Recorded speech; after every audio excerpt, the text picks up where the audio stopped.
Hi guys, welcome back to the channel. So today I wanted to, well, sort of do something a little bit different. I wanted to talk about the Delphi murder cases and the person who has now been convicted of them, which is Richard Allen. I would really like to know you guys' opinions on it, basically, because I am so torn with it. So for anybody that may not know the case or whatever, I have done a video on it, and it is the Delphi murders of Abby and Libby back in 2017. Now, I have followed this case. Stop scratching my chair. I have followed this case for years because, okay, I've seen bad cases before, and I've seen awful things involving children and all sorts of things. Obviously, looking into true crime, that is what you do see.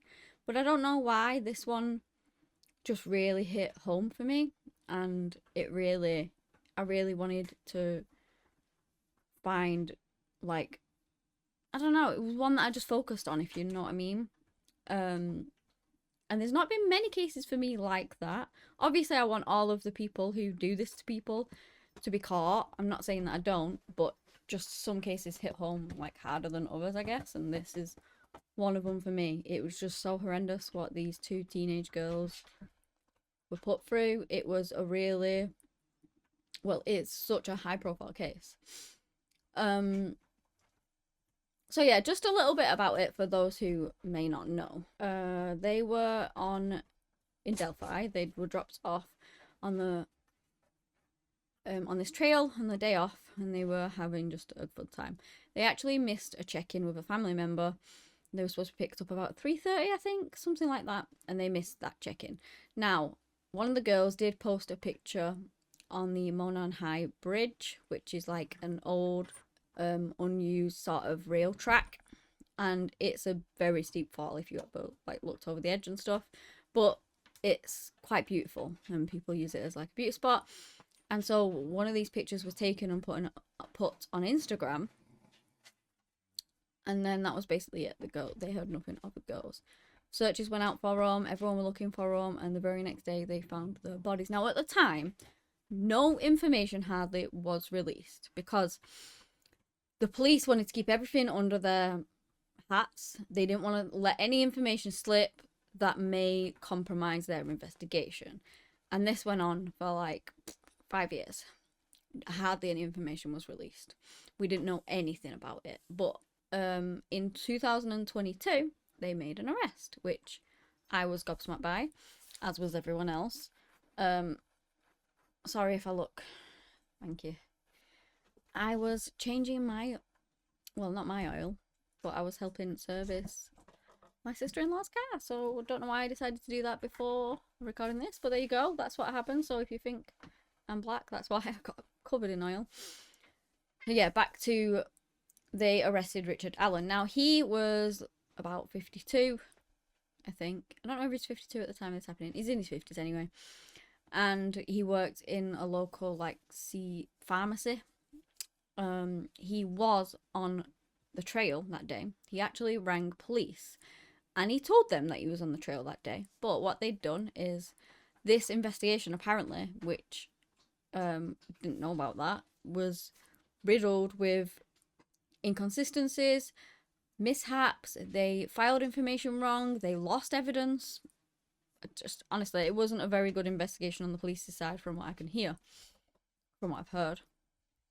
So what they did is, when they spoke to Richard Allen, they actually filed his name as Richard Allen Westbank, something like that. And that was actually the street he lived on, Westbank, not his name. So anyway, it was lost for years, and then some clerk came across it, and they decided to relook into Richard Allen because he was on the trail that day, and he even confirmed it himself. He literally rang the police when they put out a thingy saying, has anyone seen anything? Was anyone on the trail that day? He told them that he was. So all these years later, they interview him, and they ask him about it, and he says, you know, he's nothing to do with it. He did say that he was wearing blue pants and a blue jacket. Now, on Libby's phone, she did actually catch a video. I believe it was over a minute long. We only ever got to see, like, or it was 44 seconds long. We only got to see a few seconds, and it was of a guy wearing a blue jacket, blue jeans, and everyone called him Bridge Guy. And then they released a voice clip from, it was thought to be from Bridge Guy, of him saying, "Guys, down the hill." And then the girls were found dead. So he was the main suspect. They thought if they found him, they found the killer, essentially. So he said, "Yes, I was on the bridge that day. He was looking at fish or something." He lived very close to it. He said that he was wearing a blue or black jacket and blue jeans at the time. Yada yada yada. Anyway, they got a warrant because they decided to look into more things. They got a warrant and they searched his house and they found a gun. Now, this is when it came out that at the scene they'd actually found an unspent bullet from this pistol. So apparently it was a smarty 40 caliber Smith & Wesson Winchester, something like that. Anyway, so it was a cartridge. It means it's an unspent bullet. So when you rack the gun without actually firing, it's shot out the cartridge, essentially. And then it was begged the question, was this done to threaten the girls or something? Who knows why on earth this was done, because that's just evidence left behind. However, it was found between the girls and he had the same gun. So they got him on that, right? He had lots of guns. He admitted that that was his gun. He'd owned it since 2001 or something like that. And he'd never lent it to anyone. So if that bullet was from his gun and it was his and he never lent it to anyone, you know, that says that he's the killer, right? So anyway, they arrested him. After that, he spent a lot of time in isolation. Solitary confinement, sorry, I think, not isolation. And he had a mental health breakdown. And after this, so before this, he was pleading not guilty. And after this, he admitted to killing Abby and Libby about 60 times. Not even a joke, 60 times. But can you really go off of those admissions? Because he was having a psychic episode, which has been apparently looked into, and they don't think that he was faking this. He was doing things like eating paper, standing in his cell naked, painting the walls of his cell with his own feces, eating his own feces. Honestly, all sorts. He dropped off a ton of weight. It was not good.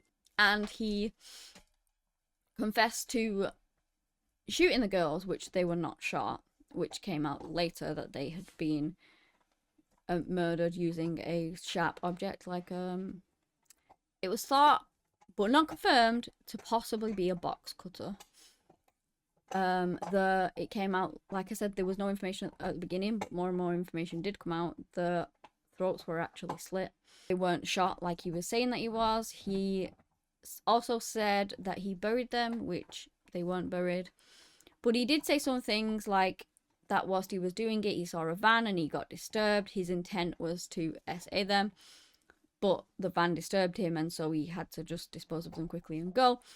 Which, there was a van there, but, you know, who's to say that he didn't just say that and it turned out that it was true, because he's saying that he shot them and it turns out that that's not true. So I'm not either or here. I'm just trying to give you everything that has been said, like for and against, in a way, because I'd just love to know your opinions on it and what you guys think. So he was arrested and his trial was delayed and delayed and delayed and delayed. I was following it. It was driving me insane, honestly, because I thought they've got a bullet from his gun. He did it. And that's that. Get him in jail. Get him done for this horrendous thing that he did to these girls. So when his trial came out, they showed these horrific photos of the girls to the jury. Some of them had to look away because it was so horrific.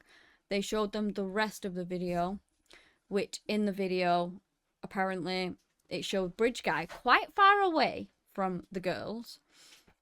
And then not long after, like, he had approached, but not super close, when the voice was heard, which was one of them. It's thought that one of them said gun. And then he said, "Guys, down the hill." Then one of them said, "There's no path down there. You want us to go down there?" Something along those lines. But people actually sitting in, so there was no cameras allowed, so we have no visual of any of this. We just have people who press and things that we're allowed to sit in that are then reporting on it backwards. So I watched some interviews on that, and they basically said that it was very strange how the video was, because what was released to the public was very zoomed in and enhanced, and the actual video was really not clear at all. You can't tell who it is at all. And the fact that he was far away, their opinions, this, obviously I haven't seen it, I'm just relaying what they've said, was that he would have had to literally run to get there in time to be the person speaking. So that is what they said. So the timing doesn't seem to add up on that, whether Bridge Guy was someone totally different, or maybe it was Richard Allen and somebody else was doing this to girls right there. I don't know. I have no idea. Again, just don't have a clue. But just the timing is a bit strange. Libby's phone stopped moving at about 2:30ish, and Richard Allen said that he left the trail at about 3:30, I think. So there was also something very strange that happened, because when they analysed Libby's phone, they saw that the jack was plugged into it, like, I'm not sure on the exact times, around 3ish, say, for example, but it wasn't unplugged until 10ish, and apparently Richard Allen was not there at that time, so what the hell is going on with that? It's very strange. There's also some strange things going on with that phone as well, because apparently no messages came through, and then a load came through at 4 a.m. of people texting her and saying, where are you, and all this lot, and then they all came through at 4 a.m. So that was strange. Also, one of the more famous photos that she took wasn't on her phone when they looked through it and did data grabs.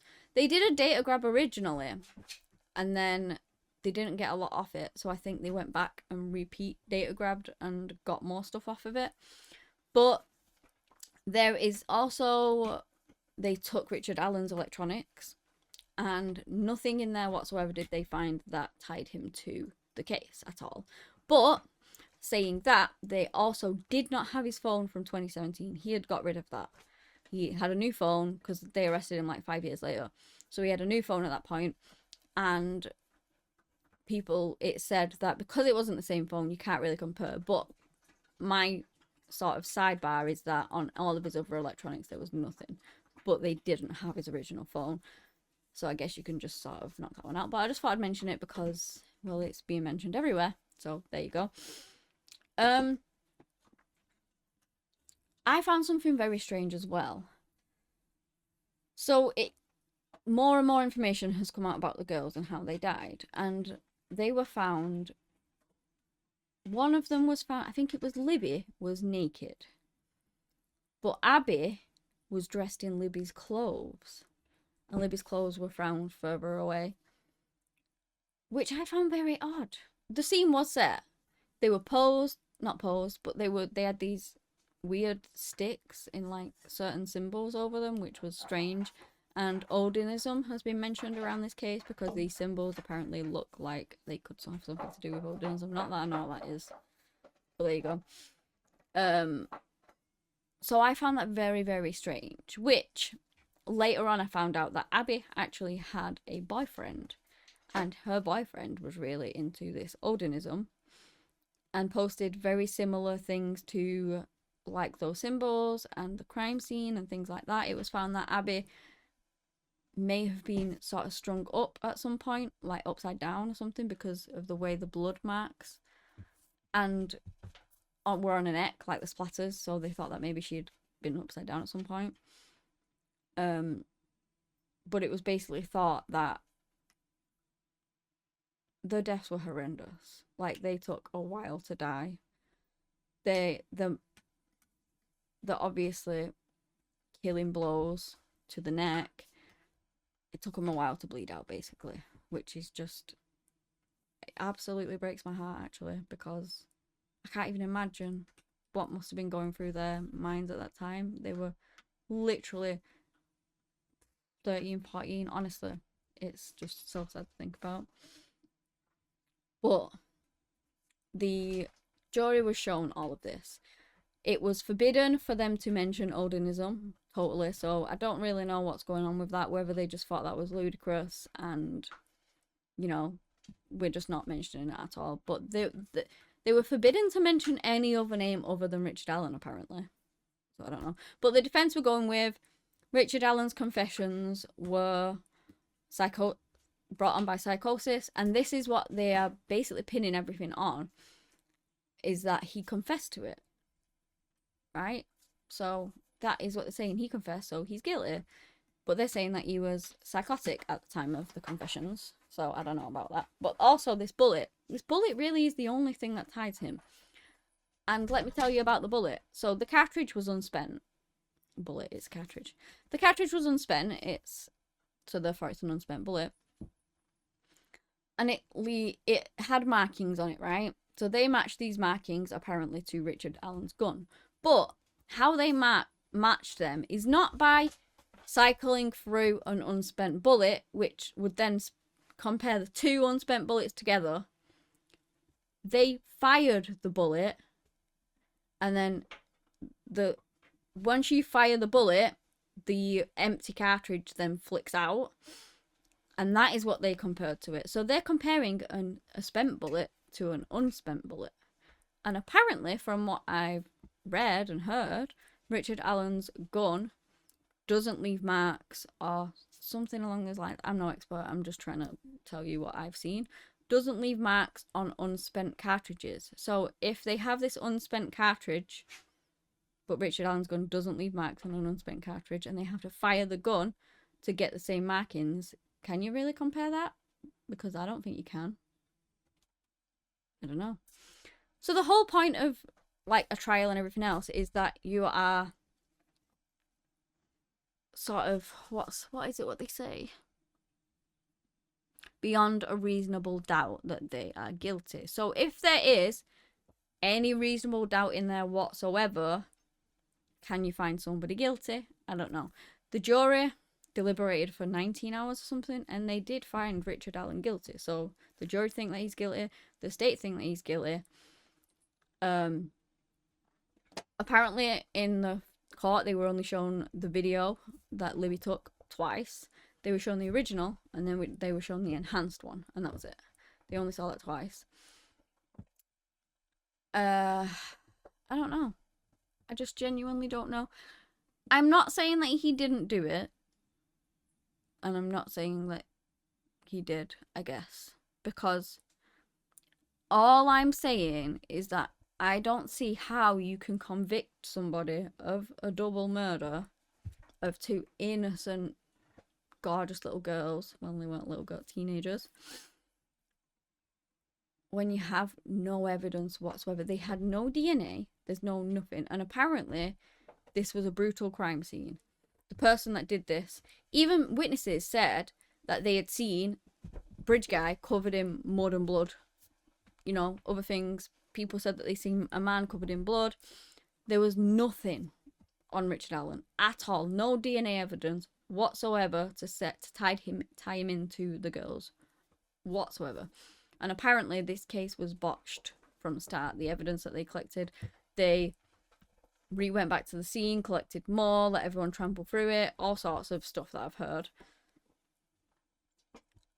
And they misfiled his. And people have been saying as well, like, why would he ring up? Because the only reason Richard Allen was ever even remotely a suspect is because he rang in and told them that he was there that day. So if he hadn't have done that, probably would have never, ever, ever been caught. So he rang them up and told them that he was there. He then stayed in Delphi, kept the gun that he was threatening them with, didn't try to dispose of anything, didn't try to move away, and literally told them that he was there. So is he just a really dumb murderer who just thought, I'm trying to gather information on whether they know it's me, so I'll ring them up and tell them I was there, see what they've got? I don't know. I really have no idea. And obviously, I want whoever did this to the girls to be caught and done. And if it is Richard, I want him to burn in hell forever. I really do. But I just wonder whether I could say, or you guys could say, like, a beyond a reasonable doubt that it was him. Because I just don't know. I don't know whether they have enough evidence to say that. And trust me, as I said, I really want this person caught. And if it's Richard, then good. You know, he is caught. But what if it's not Richard? And what if an innocent man is now gonna rot in jail for potentially 130 years? I don't know. His sentencing is on the 20th of December, so I might do a quick little update when that happens. I've probably missed some stuff out because I've watched a lot of stuff on it and I've read a lot of stuff on it, and I'm just trying to remember it all, and it's not easy because I haven't written anything down, which was very silly. So I'm just sort of playing off my own memory. So if I've missed anything or got information wrong, then please do correct me. Or if you have anything to add, please put it in the comments below, because I'm just very curious, again, as to what everyone else thinks about this. A lot of people have opinions of, this is why he did it. This is potentially the reasons, like, why he didn't, and why he could be guilty, why he could be innocent. But some people still think that he's guilty, and other people think that he's innocent. And he's got a lot of followers, apparently, that do think he's innocent. And I'm not saying that I'm one of them. I just have my doubts. And that's that. So yeah, please, please, please, let's talk about this one, because I am so interested in it, and anything you can bring to the table and what you think. And I have got a fully open mind, because I have no idea. Absolutely no idea. And boy, you best believe that when he was announced as the murderer and that he'd finally been caught, I was so happy. But now, just as more information has come out, I'm just like, but did he do it though? That's the golden ticket question, I suppose. Maybe one that we will never ever find the answer to. I don't know. Oh, that was one more thing as well. When he made all his confessions that he killed Abby and Libby, he also said that he killed his grandchildren, killed his or assaulted his daughter. He doesn't have any grandchildren. He didn't assault his daughter. Something along the lines of killing his wife or assaulting his wife, which he apparently never did either. So he was confessing to a lot of things that, you know, he couldn't even be true, because, like, for example, his grandkids didn't even have any, apparently. So there you go. I don't know. But yeah, please, please, please, let's talk about this, and I guess I'll see you in the next video. Bye.